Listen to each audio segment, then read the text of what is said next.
Good morning. I'm off. It's freaking 6 o'clock at night. Good evening, beautiful spirits. This is Myron Magnus and another segment of Boxing Logics United. Happy new calendar year to you all.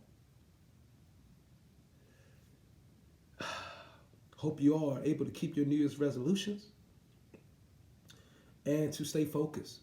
Fixate on conquering ungodly situations, every day, focused on your goals and dreams. Today, I have a very interesting article to share with you. And the article is titled, A Man's Ability is Written in His Face. Okay? It was by the BPS Research Digest. Okay? .org.uk. So, Boxing Logics is not only about logic, but about science. And I am a heavy fan of science, from the physical to the metaphysical, all the way through. And this article particularly was conducted on UFC fighters, but there's a correlation, I'm sure, in it that we can carry over when we are talking about pugilists, boxers. Okay? Check this out. And it's a dynamic and very intriguing article. The screenshot, or I say the picture for this video, is a composite of the most A and least B experienced UFC fighters from Zeoli et al. From Zilioli et al. Zilioli et al. Let's get on with it. Men with faces that are wide relative to their length are more formidable fighters, on average. That's according to a new paper that also finds that observers use the width of a man's face to ascertain with accuracy his likely fighting ability. Samuel Zilioli and his collaborators believe their findings support the idea that humans have evolved specific neurocognitive adaptations for assessing the fighting prowess of potential opponents. Interesting. The researchers first analyzed the facial structure of 241 competitors in the Ultimate Fighting Championship. Why choose this competition? The no-holds barred nature of the fights and the process of cutting serially defeated combatants from the championship makes for a somewhat Darwinian environment, well suited to the investigation of fighting ability, they explained. Having a wider face was correlated with the success in the UFC in terms of surviving in the competition for longer and clocking up more wins. This association remained even after controlling This association remained even after controlling for body size. There were also links between facial width and fighting success when analysis was restricted to Caucasian or non-Caucasian competitors. Wow. Zilioli and his colleagues next demonstrated that people use the width of men's faces to infer their fighting prowess. Dozens of male and female students with no UFC knowledge looked at composites of experienced or inexperienced UFC fighters. Composites were, in quotations, composites were formed by averaging the faces of 12 fighters from each category. The students consistently rated the experienced faces as more deadly. It was a similar story when more students rated composites of wide or thin-faced fighters. The wider faces were rated as more formidable.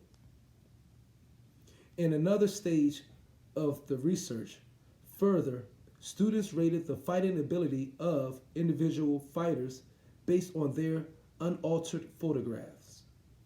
In this case, there was a correlation between the students' ratings and the fighters' real life UFC success. Finally, the researchers adopted an experimental approach. They manipulated images of the fighters to make them artificially wider or thinner faced. Making a fighter's face wider attracted ratings of greater formidability from student participants. These results build on vast evidence showing that men with wider faces tend to be more aggressive. Zilioli's group said this raised aggression is likely related to the fact such men have greater fighting ability. Why should the width of the face be linked to fighting ability? The question. The researchers speculated that one causal mechanism may be higher testosterone levels. Certainly, past research has shown men with higher basal testosterone have wider faces. Certainly, past research has shown men with higher basal testosterone have wider faces. I guess I have high basal testosterone. Because I definitely got a wide ass face. I know y'all noticed that. As well as greater strength and aggression. Yeah.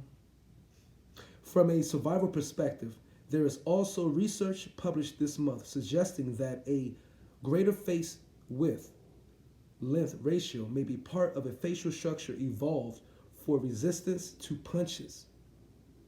Wow. Regardless of its origin, the existence of this relationship between facial structure and fighting ability would have given natural selection an opportunity to design a more accurate formidability assessment mechanism, the researchers said. Interesting. Very, very interesting. And they have more articles. This article was written 6 years ago. But wow, what do you guys think of that?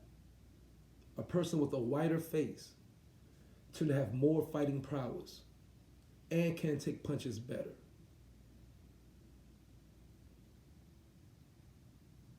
I could see that making some sense. I could see that making a little bit of sense, for sure.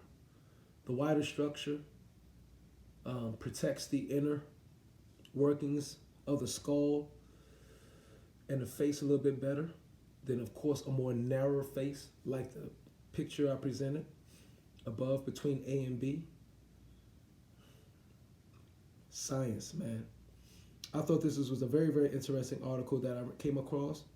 Just building up my boxing knowledge and just knowledge overall. Okay, dealing with the sport of pugilism and martial arts, hand-to-hand combat. Tell me, guys, what you think.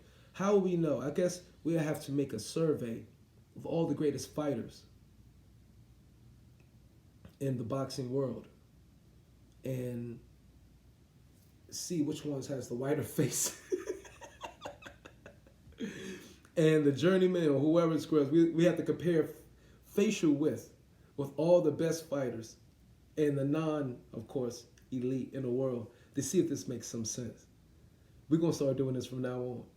But that's nothing but a quick article, something that was very interesting I wanted to go through. And this is Myron Magnus and another segment of Boxing Logics United and Boxing Science United. Peace and pugilism. See you going live here in about a minute. One love.